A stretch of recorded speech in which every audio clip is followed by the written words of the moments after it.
मुख्य समाचार। सुकमा और बीजापुर जिले के सरहदी इलाके टेकलगुड़ेम में नक्सलियों ने सीआरपीएफ कोबरा और डीआरजी की संयुक्त जवानों की टीम पर फायरिंग की। 3 जवान शहीद, 14 घायल। राष्ट्रीय सड़क सुरक्षा माह को लेकर बस्तर पुलिस ने निकाली जागरूकता बाइक रैली। हेलमेट पहनकर ड्राइव करने की दी सलाह। अग्निवीर भर्ती के लिए 1 दिवसीय संभाग स्तरीय कार्यशाला का हुआ आयोजन।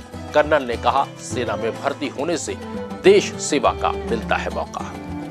अयप्पा मंदिर में भक्ति का वातावरण, हो रहे पूजा अनुष्ठान। भक्तों ने किया गरुड़ दर्शन और शहीद दिवस पर राष्ट्रपिता महात्मा गांधी को कांग्रेसियों ने किया याद। This program is brought to you by VD Pharmaceuticals, Journey towards Health। नमस्कार, आप देख रहे हैं बस्तर की बात। मैं हूं उपेंद्र और अब बढ़ते हैं खबरों की तरफ। सबसे पहले सबसे अहम खबर। छत्तीसगढ़ के सुकमा और बीजापुर जिले के सरहदी इलाके टेकलगुड़ेम में नक्सलियों ने मंगलवार को एक बड़ी वारदात को अंजाम दिया। सीआरपीएफ कोबरा और डीआरजी की संयुक्त जवानों की टीम पर नक्सलियों द्वारा फायरिंग करने से 3 जवान शहीद हो गए, 14 जवान घायल हो गए, जिसमें एक जवान की हालत काफी गंभीर बताई जा रही है। दरअसल मंगलवार को ही टेकलगुड़ेम में पुलिस ने नया कैंप स्थापित किया है। इस कैंप की सुरक्षा में लगे जवान कैंप की स्थापना के बाद जूनागुड़ा अलीगुड़ा इलाके में गश्त पर निकले हुए थे। इसी दौरान पहले से ही घात लगाए नक्सलियों ने जवानों पर फायरिंग की और 100 से ज्यादा बीजीएल भी दागे। जवानों ने भी तुरंत मोर्चा संभालते हुए जवाबी कार्रवाई की। बताया यह जा रहा है कि दोनों ओर से करीब 3 से 4 घंटे तक फायरिंग चलती रही। इस दौरान नक्सलियों ने 100 से अधिक बीजीएल यानी बैरल ग्रेनेड लॉन्चर जवानों पर दागे, जिससे कई जवान घायल हुए और 3 जवानों को गोली लगने से वे शहीद हो गए। कुछ घायल जवानों की हालत गंभीर बताई जा रही है। फिलहाल जवानों को बेहतर इलाज के लिए हेलीकॉप्टर से रायपुर रेफर किया गया है। बस्तर आईजी सुंदराज पी ने इस घटना की पुष्टि की है।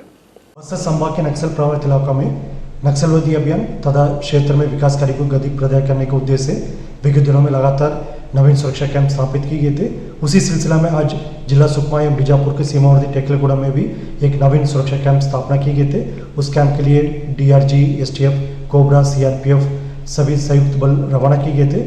कैंप स्थापना के पश्चात आउटर कॉर्डन में हमारा सुरक्षा बल द्वारा पेट्रोलिंग और गश्त की जा रही थे। इस दौरान माओवादी द्वारा उन जवानों के ऊपर हमला किए गए थे। उस दौरान हमारा सुरक्षा बल की कोबरा, सीआरपीएफ, एसटीएफ, डीआरजी सभी जवानों ने मुंहतोड़ जवाब दिया। इस दौरान माओवादियों को कम से कम 6 कैडर की मृत्यु होने की जानकारी प्राप्त हो रहे थे, लेकिन दुर्भाग्यवश इस मुठभेड़ में हमारा 3 जवान, जिनमें से 2 कोबरा के जवान और 1 सीआरपीएफ के जवान का शहादत हो गए थे। अन्य 15 लोग घायल भी हुआ। सभी घायलों के इलाज के लिए जिला बस्तर के जो मेडिकल कॉलेज हॉस्पिटल या रायपुर में भी भर्ती की गए थे। सभी घायलों की स्थिति अभी खतरा से बाहर है, उनकी इलाज जारी है। आसपास क्षेत्र में भी लगातार सर्चिंग अभियान जारी है। 2021 में तब टेकलगुड़ा में अभियान के लिए सुरक्षा बल गए थे। उस दौरान माओवादी द्वारा हमारा भारी क्षति पहुंचाए गए थे। उसमें हमारा 23 जवान का शहादत हुआ। इसके बावजूद आज हम एक मजबूत इरादे से उस इलाके में गए थे। ये कैंप स्थायी रूप से रहेगा और क्षेत्र की जनता की रक्षा के लिए कैंप स्थापित किए गए थे।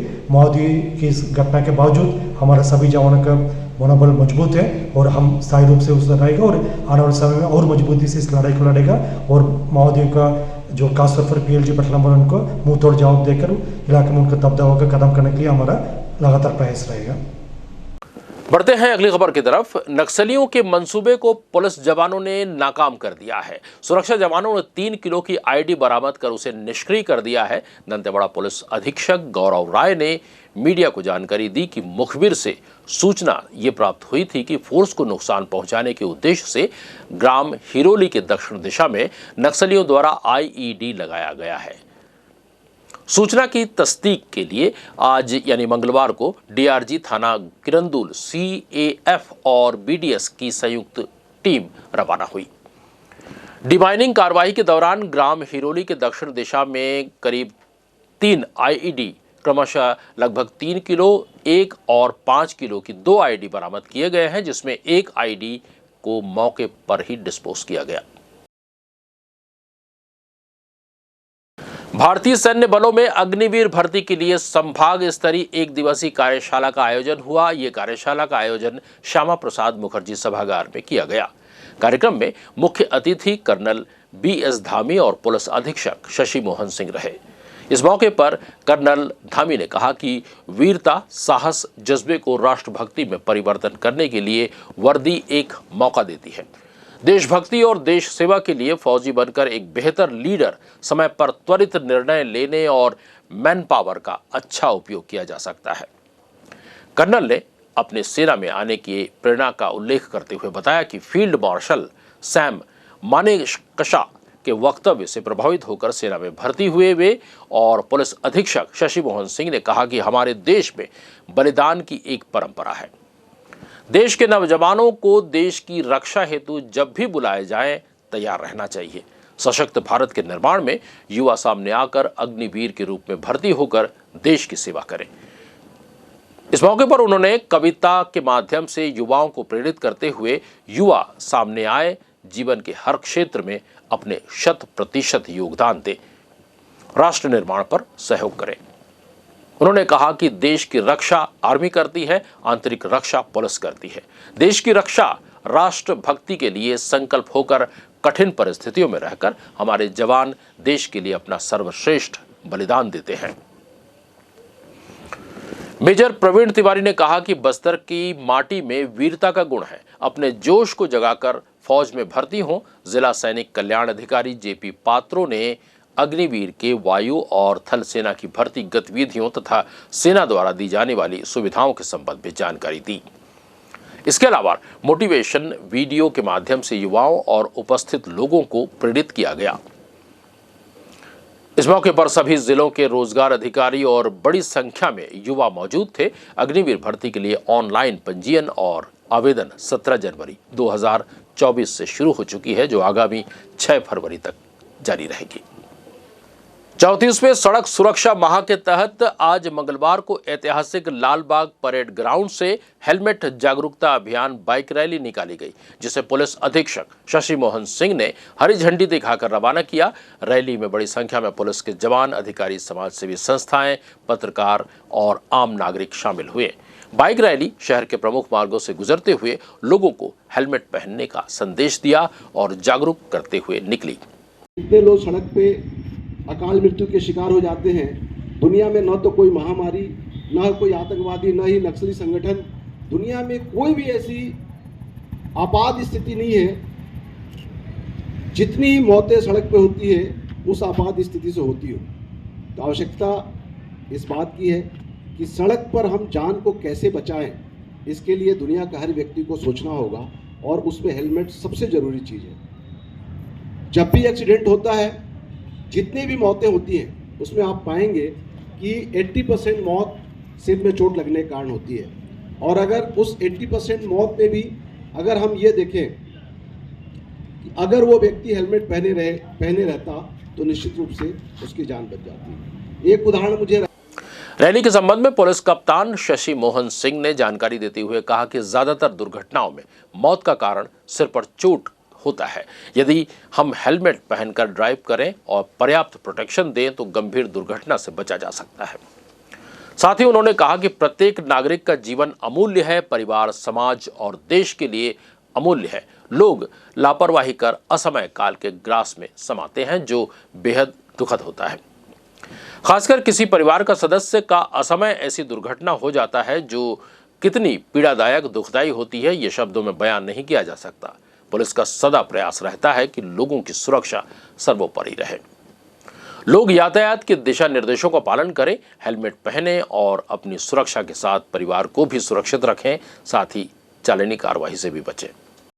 जी सर, 34वें सड़क सुरक्षा माह के तहत बस्तर पुलिस के द्वारा विभिन्न कार्यक्रम आयोजित किए जा रहे हैं। जागरूकता को लेकर विभिन्न स्कूल कॉलेज में विभिन्न प्रकार के कार्यक्रम। उसी कड़ी में आज पुलिस लाइन ये लालबाग मैदान से 250 की संख्या में दुपहिया वाहन पर हेलमेट पहनकर शहर के विभिन्न समाज सेवी संस्थाओं से, पुलिस से, NCC से लोग यहाँ पर हेलमेट पहनकर जागरूकता के लिए एक रैली निकाल रहे हैं, जिसमें हमारे यातायात विभाग का योगदान है। और इसका उद्देश्य है कि जब भी लोग दुपहिया वाहन चलाएं तो हेलमेट का प्रयोग करें, क्योंकि हम सबको पता है कि हेलमेट पहनने के बाद जो घातक एक्सीडेंट होते हैं उसमें मौत की संख्या कम हो जाती है। तो मैं आपके चैनल के माध्यम से बस्तर निवासियों को, खासकर जगदलपुर के निवासियों को आग्रह करता हूं कि आप सबका जान बहुत कीमती है, आपकी जान आपके परिवार के लिए, इस देश के लिए बहुत कीमती है। तो लोग इसके प्रति सचेत रहें, जागरूक रहें। और थोड़ी असुविधा होती है, लेकिन कुछ दिनों के बाद जब हम इसको प्रयोग करने लगते हैं तो हमें यही बहुत सहज लगता है। तो इस आग्रह के साथ मैं सबको यहाँ से हरी झंडी दिखाकर शुभकामनाएं देते हुए विदा किया। सर, क्या लगता है बस्तर में आदिवासी बहुल क्षेत्र है, इनको जागरूक करना बहुत ज़्यादा जरूरी है? निश्चित रूप से बस्तर के साथ साथ अभी शहरों में भी लोग थोड़ी असुविधा के कारण ये हेलमेट नहीं पहनते हैं, लेकिन देहात के इलाकों में तो बिल्कुल भी नहीं पहनते हैं। तो हमारी कोशिश ये होगी अगले चरण में हम देहात के इलाकों में भी इस तरह की जागरूकता रैली करेंगे। रुक करते हैं अगली खबर की तरफ। अयप्पा स्वामी मंदिर की 37वीं वार्षिक महोत्सव के मौके पर जगदलपुर स्थित अयप्पा मंदिर में विधि विधान पूर्वक पूजा अनुष्ठान किए गए। अयप्पा सेवा संगम जगदलपुर के अध्यक्ष वासुदेव नायर ने बताया कि 28 जनवरी से 2 फरवरी तक 6 दिवसीय कार्यक्रम आयोजित किए जा रहे हैं। आज बलि पूजा विधान किया गया, जिसमें गरुड़ देव की पूजा की जाती है। अध्यक्ष नायर ने बताया कि सबरीमाला स्थित अयप्पा मंदिर और जगदलपुर स्थित अयप्पा मंदिर में ही गरुड़ के दर्शन साक्षात होते हैं। आज भी गरुड़ के साक्षात दर्शन हुए, सभी भक्तों ने उनका दर्शन प्राप्त किया। इसके बाद भी लगातार अन्य कार्यक्रम किए जाएंगे, जिसमें 2 फरवरी को शोभा यात्रा, कलश यात्रा सहित अन्य कार्यक्रम हैं। और कार्यक्रम के संबंध में अध्यक्ष ने और क्या कुछ जानकारी दी, आइए सुनते हैं। क्या कार्यक्रम चल रहा है? नायर, अध्यक्ष अयप्पा सेवा संगम जगदलपुर।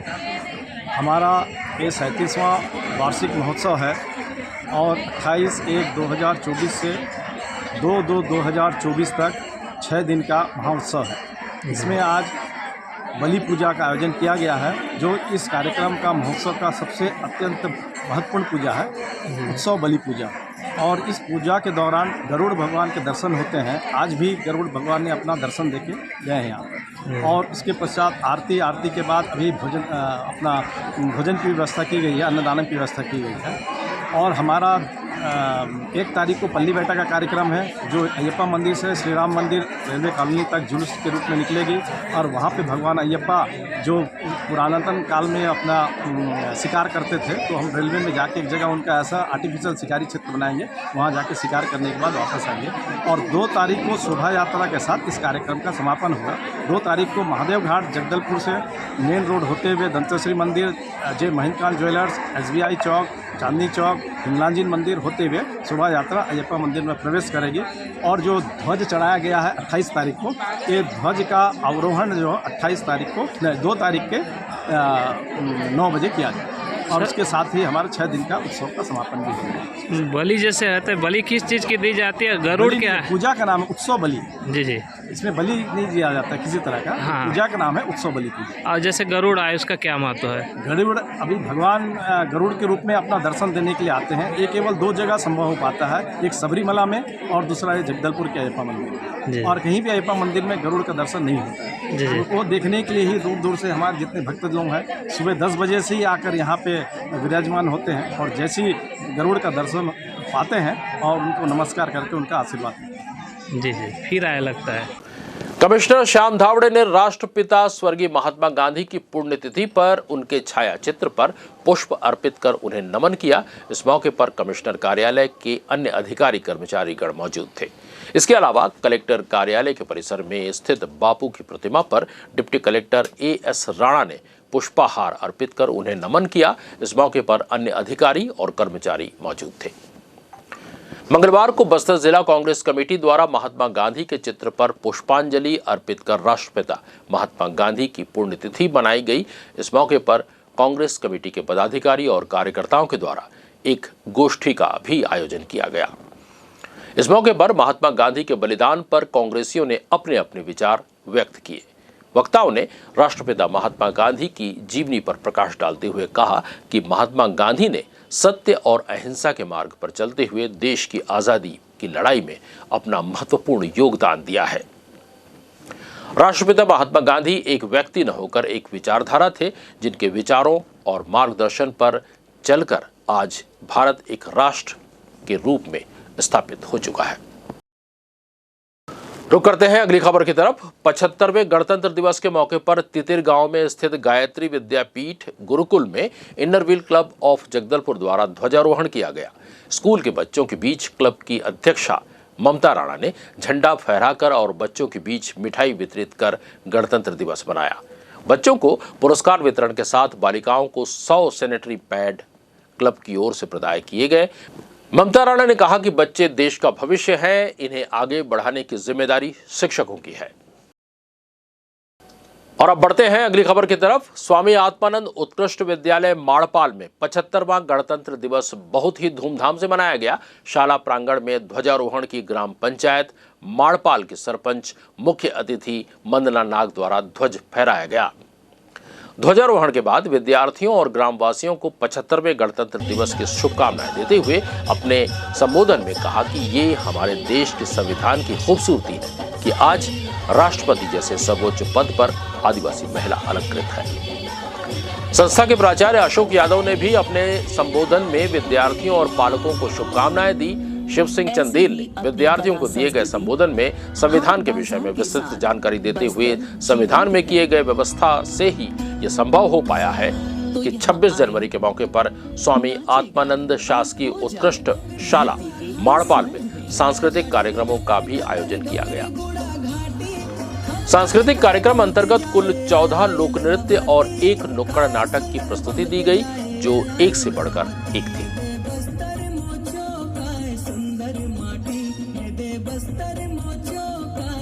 श्री बालाजी मंदिर वार्षिकोत्सव 19 फरवरी से प्रारंभ होने वाला है, जिसके तहत तैयारियां की जा रही है। चित्रकूट रोड से बालाजी मंदिर तक डामरीकरण कार्य का भूमि पूजन कर कार्य प्रारंभ करवाया गया। इस मौके पर वन विकास निगम के अध्यक्ष व मंदिर के ट्रस्टी श्री श्रीनिवास मद्दी, वार्ड पार्षद नरसिंह राव, टेम्पल कमेटी के अध्यक्ष वीर राजू, भानु राव, वासुदेव राव, मनोज झा, सुंदर कश्यप सहित वार्डवासी मौजूद थे।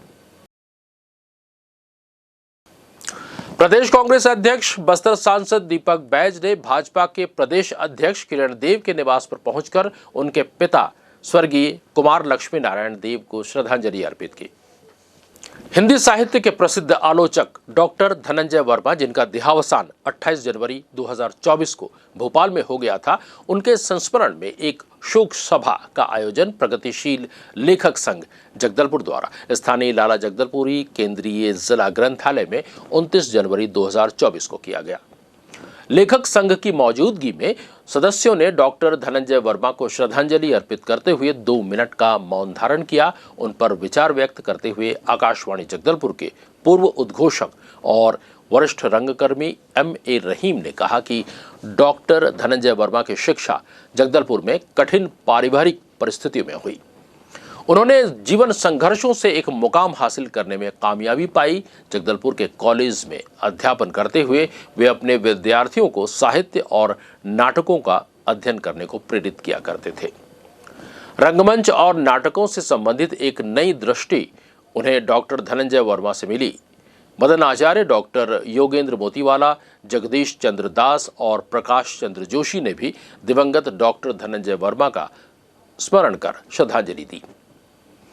इस शोक सभा में विद्यार्थी मनोज बचवानी, पायल ठाकुर, खुशबू साहू और मनीष ठाकुर भी मौजूद थे। बस्तर की बात में अंत में देखते हैं एक नजर आज की हेडलाइंस पर।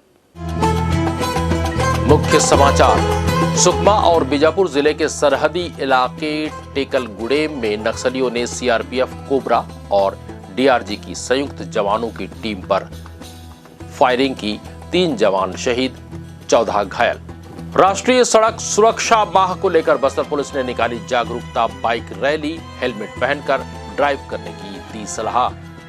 अग्निवीर भर्ती के लिए 1 दिवसीय संभाग स्तरीय कार्यशाला का हुआ आयोजन। कर्नल ने कहा, सेना में भर्ती होने से देश सेवा का मिलता है मौका। अयप्पा मंदिर में भक्ति का वातावरण, हो रहे पूजा अनुष्ठान। भक्तों ने किया गरुड़ दर्शन और शहीद दिवस पर राष्ट्रपिता महात्मा गांधी को कांग्रेसियों ने किया याद। बस्तर की बात में आज के लिए बस इतना ही। कल फिर आपसे मुलाकात होगी कुछ और चुनिंदा खबरों के साथ। जाने से पहले गुजारिश है हमारे चैनल को आप सब्सक्राइब करना न भूलें और मुझे दीजिए इजाजत। अगली मुलाकात तक के लिए नमस्कार। This program was brought to you by VD Pharmaceuticals. Journey towards health.